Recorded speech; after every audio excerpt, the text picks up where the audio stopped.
I'm Morton Wright, the founder and group CEO of Global Philanthropic, and I'm delighted to be joined today with Kirsty Lang for a conversation about the world that we're in.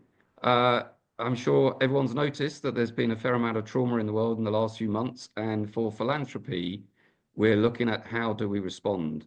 What can we learn lessons from our clients, and how can we think ahead of how this is going to develop? So, Kirsty, I know you've also been very involved in a number of organizations that you chair. So I'm looking forward to this conversation to explore this important topic and fast-moving topic. Kirsty. Thanks, Ben. Yeah, scary world. I come to this conversation with two hats on. I'm a journalist, an arts journalist who's covered the sector. I've reported on philanthropy. In fact, we first met when I interviewed you on Radio 4 about philanthropy in the arts some years ago. But my other hat is that I chair two boards. I chair the Baltic Centre for Contemporary Art up in Gateshead in the northeast, and I also chair an environmental NGO, Global Witness. So I'm not just an observer. I need to understand how to navigate this new world order from a philanthropy perspective. How can I, as a board member, I suppose, advise the organizations I work with? So, I mean, first of all, you must have been getting loads of panic calls, haven't you, in the past few months from clients of Global Philanthropic? Yes, we've had calls from all around the world, and this isn't the first shock in terms of sort of seismic changes around the world. So obviously we had the pandemic, and we've had to deal with war across Europe. We've had all sorts of other shocks that we've had to deal with. But I think the executive orders and the move in outlook for international aid, including USAID, was significant, and it impacted many organizations, particularly UN organizations, very significantly in terms of their budgets. So we did get a lot of calls about how to respond, how to cope, and how to think about advising our clients moving forward, because no one quite saw the kind of seismic upending of a lot of this in the philanthropy space. Now it's settled a bit, so the shock has moved on, and much of it is not as significant as we thought, but it's still pretty profound, and it has really restructured philanthropy around the world, actually. So that's really the issue that we'd like to maybe discuss today, about how do you respond to that? Absolutely. I know you've advised the UN Foundation for many years. I mean, how are the UN agencies responding, given this, huge withdrawal of US support? And of course, I'm thinking about the cut to USAID, which has impacted on so many NGOs around the world, and of course the UN agencies. Well, the interesting thing about the UN Foundation is we remind people that Ted Turner, when he made that gift, as it was reported, and that was some 25, 30 years ago, he made it because he was frustrated about the lack of US payments to the UN system, and therefore he decided, I think on a plane journey, to establish the UN gift of $1 billion, which at the time was the largest gift. So I often remind people that it's not that dissimilar in terms of private philanthropists stepping up. But we've had this scenario again in terms of international aid, certainly, and engagement across the world. But this is obviously at a different scale. And I think probably the UN organizations that we work with have felt it the most, actually, because many of them are reliant on significant US support. So then their thoughts turn to how do we mobilize private support, which I think is very important. But, all sorts of organizations have also been affected. We've had one that, had significant income, a third of its income, it's well over 150 million, suddenly was removed from the pledges and the future grants. So the question is, how do you actually respond to those sorts of shocks in terms of your funding? Well, yeah, how do you respond? I mean, now the dust has settled. Let's start with the US. How are people regrouping there? Well, we, a few weeks ago, were presenting to a big US charity. In actual fact, some very senior philanthropists originally set it up some 40 years ago in America. And we did suggest that there might be a bounce, that there could be a response to the current, and it's a global phenomenon. It's not just the US. You see in the UK, you see across the world, the withdrawal of support in terms of overseas aid and development. And we kind of predicted that what might happen is like-minded philanthropists might step up, and actually we predicted perhaps there might be even a bounce. So philanthropists will actually talk about and develop the idea that private support could actually play perhaps a role that government support used to play. We see this in the UAE as well. We see this across the Middle East. And I think we'll probably see more of that in the UK and Europe, where philanthropists are stepping up. Now, we obviously last week saw this incredible announcement from the Gates Foundation, and also that the foundation is going to set up its first office in Southeast Asia, which is going to be in Singapore. So I think, it's not all bad news. There are some silver linings here Just remind in us terms about of. that. Just remind us about that Gates announcement. Yeah, so Gates were at about 8 billion a year. I believe it will raise to around 10, and a pledge to give it all away effectively through the foundation. So it's rapidly ramping up the amount of work that the foundation's doing across the world. So I think, this is very significant. It was one of the most important foundations. It still is. We're lucky enough to have got support from the Gates Foundation in Talking Philanthropy, which is also our forum, which looked at a lot of these issues as well and continues to look at these issues. And so its reach globally is quite phenomenal, and its reach in health is particularly important. So ramping that work up, and the announcement that he made is very significant. And I think you'll see others follow, making more commitments, pledging to do even more at a moment when governments around the world are withdrawing. So there are these tectonic plates of change around the world. The world order is massively different than it was a few months ago.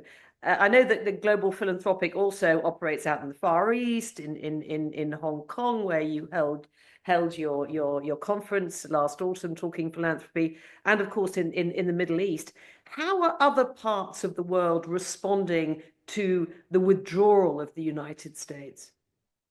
I think in many ways, it presents opportunities for us to think differently about cooperation and how we might work together in terms of, particularly not only in terms of intergovernment, not only in terms of trade, but also in terms of philanthropy. So I think you see regions of the world beginning to soften their approach perhaps, and wanting to do more connection with other parts of the world, and actually using this moment actually of soft power, and often philanthropy is soft power, making statements of friendship and cooperation through philanthropy. And I think that's what you're likely to see more of. I mean, America has always been the flagship for philanthropy. It's the biggest number in terms of GDP. It's been the gold standard and will continue to be the gold standard. But those are catching up. Other countries are catching up, and we've seen, again, in the Middle East, a lot more discussion around the role of philanthropy. We've seen incredible reports showing the rise of philanthropy across China from CAPS and various other research organizations.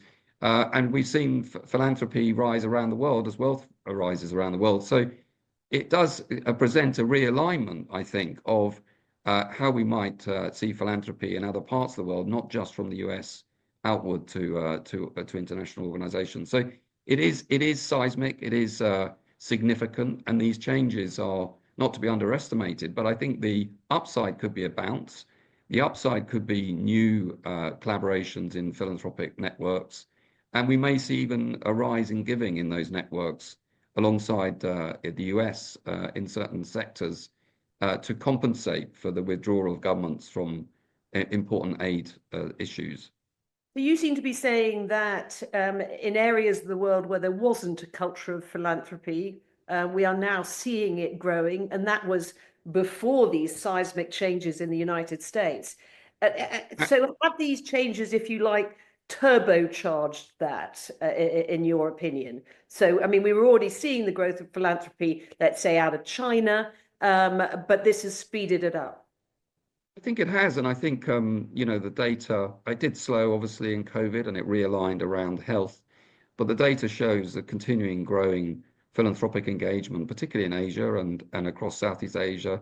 As those economies develop, as the wealth created, we see more and more engagement. I mean, you have to remember that we looked at this issue with our charter in terms of wealth generation, and roughly speaking, the top top billionaires over 5 million above are growing between 3 and just under 12% each year on year. The wealth is growing. So we've got this still continued growth in wealth and inequality at the same time. So this concept of philanthropy playing a role to look at these inequalities and actually redistributing wealth, as well as doing international work, I think become really important themes in those emerging economies and developing economies. So we've seen this in terms of data. So I predict that a lot more will happen now, and it may well accelerate. I think the implications of the US geopolitical situation and policies are seeing itself in trade. They're seeing itself in global politics being realigned. And I also think you'll see that in philanthropy. And it may not all be bad news. Maybe it will accelerate philanthropic communities and actually accelerate giving. So you're essentially saying that that pot of philanthropic money is growing. You've also we've talked in the past about that a transfer of wealth to a second generation, to a second and third generation, particularly out of Asia. Tell me about that. What are the implications of that next gen giving? Well, you're quite right, Kirsty, to pick up on this. And as you know, and it's all on YouTube, we've got 6 hours of content with Next Gen talking about how this transfer of wealth should be looked at and their own experiences, including Ted Turner's eldest granddaughter, Vasa Sidel, as well, who's done some amazing work on oceans. You remember that discussion with Edwina. So basically, we have this incredible wealth transfer moment.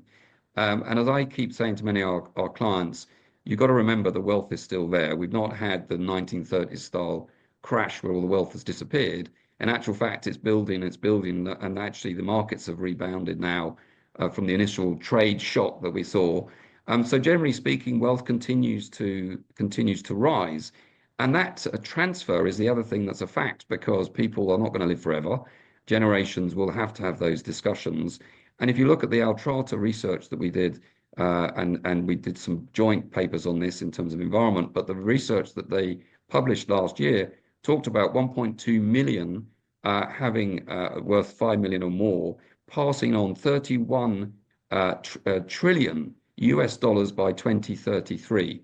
Other numbers that UBS and other banks have looked at are even bigger. So that wealth transfer, this moment, is going to happen. We as a consulting firm and involved in philanthropy talk about, well, what percentage could actually arrive during that transfer into philanthropic causes? And if it's just 1%, it's huge. If it's 2 or 3%, it could transform philanthropy. So many of the discussions in families now are very important about how some of that wealth transfer is redirected to causes. Likewise, causes need to engage with that next gen. And we had a London event just recently with Next Gen, some in their early 20s, talking about how they engage and what they do. And what do these Next Gen philanthropists want to put their money in? And how do they differ from their parents? What sort of causes are they interested in? That's a very good question, Kirsty. And we've uncovered a lot of really interesting material and case studies. So there's a couple of things. So first of all, they are wedded to big causes. So if we take Vasa, for example, she's done incredible work, but it's around deep oceans. That's what really excites her. That's her philanthropic journey, is around that subject. So with a lady Edwina. As granddaughter, and yes, it's deep sea mining she's particularly worried about. Absolutely, yeah, and how to protect deep sea oceans. Oxygen is the charity that she has developed, and that's the focus of her activities. So it's very focused. It's around environment, which again is not uncommon. With Lady Edwina, who's the chair of our advisory board, and again she spoke about this again at our recent event. Her focus is around women and prisons, having developed Hope Street, which is an alternative route for women in prisons. Again, this is because she's a criminologist. It's something that she's passionate about. So her philanthropy and her work has been around this subject. So what we see is a different kind of generation coming up that really want to look at specific issues and how do they deploy their philanthropy to solve those issues. So it's in the old style of sort of development, you would just go along and say, well, put some money in, and it would come to your theme or your cause. What we're saying is, if you want to engage with this next generation, you have to understand that generation has already worked that out. So they've already worked out the cause. So hopefully you're on their radar, and hopefully you can help in terms of their giving. So that's the first profound shift, I think, is realizing that this generation is very smart, it's very focused, and it looks at causes, often environmental causes.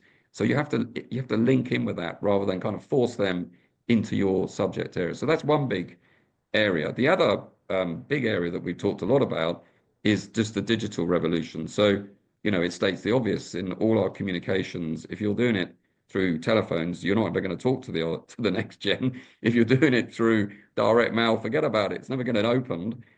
Yet there's this incredible opportunity to use digital to really connect with that next gen and also identify prospects as You well. mean connect with them on Instagram, or I mean, like, how do you do it? Well, it starts with storytelling. So we work a lot with how do you tell stories around, how do you tell the philanthropic story? It involves, for example, we're pioneering using digital interactive interviewing techniques so that people can do it in their own time, and they can then interact with the questions rather than doing it in person. So how you present the story, how you follow up, how you actually engage can be quite different. And there's also this whole area, and I know you've had good experience of this, of could we get the next gen involved in our advisory board? And I mean, I know you were telling me about your own experience, which may be worth sharing in terms of your experience of how effective advisory boards can be, and that's another Yeah, tool. one NGO that I was involved in, we asked the son of a very well-known philanthropist to join our advisory board, and he has proved, many years later to be highly supportive financially. So that was a very good move, because I think if you get people involved on your advisory boards, they feel that they have a stake in the decision making. They feel that they have a stake in how that NGO is run. I mean, that's, it's that it was not problematic in the case that I'm talking about. I realize that it can be problematic if they cross over that line and start trying to direct a little bit too much or get involved too much in executive decisions. But but the fact is, it is a very, I think it's an effective way very often of getting the next gen on board. Absolutely. Um, That would so confer. I mean, it seems to me, Ben, that you're basically saying in all of this, don't panic, because I think we're, a lot of us who are involved in the third sector are very worried about the future. You're saying don't panic. This pot is growing, and actually, this crisis could possibly be an opportunity. Absolutely, Kirsty. And I think that's one of the most important things if for anyone watching this, is for the takeaway, is that it is stressful, but don't panic, particularly on strategy. The North Star of your strategy, you should definitely review it because things have changed, and involve your board, involve your advisory board. But the worst thing we see is when organizations suddenly sort of race to the bottom. So they cut costs. They think they can't do things differently. They don't look at the new external environment. They don't look at the opportunities. That's a race to the bottom, and it's almost the worst thing you can do. So yes, this has profound implications in how you think about how you fund the future, how you present your case. Look at the wider picture, review, but do it in a timed way. I think the other thing is that things come at such a pace at the moment. The worst thing as well you can do is react every day to that day's news, because then your strategy just gets lost. You becomes reactive strategy. So being calm, reflective, taking stock of your situation, being realistic about how things have changed, then use your advisory board, use your board, think about the wider context, think about the opportunities, reset your strategies, your long-term strategies, and then try and stick to those rather than being knocked off course through the sort of various shocks that come at you. So I think that's very important advice for organizational leadership, and keeping the faith for those at the coalface. Just to remind yourself that wealth has grown, that maybe the structural changes could be played out to an advantage, but you have to do things different. You have to think about next gen. You have to think about wealth transfer. You have to think about even maybe larger gifts. You have to think about advisory boards and how you engage people. Think creatively and think differently and think digital, because that's the space that the next gen are in. and we can't deny that. So how do we penetrate that next gen, get them involved with our organizations, and involve them in a slightly different way? All great advice. Thank you, Ben. There's a lot to take in. Thanks, Kirsty. Great to catch up with you again.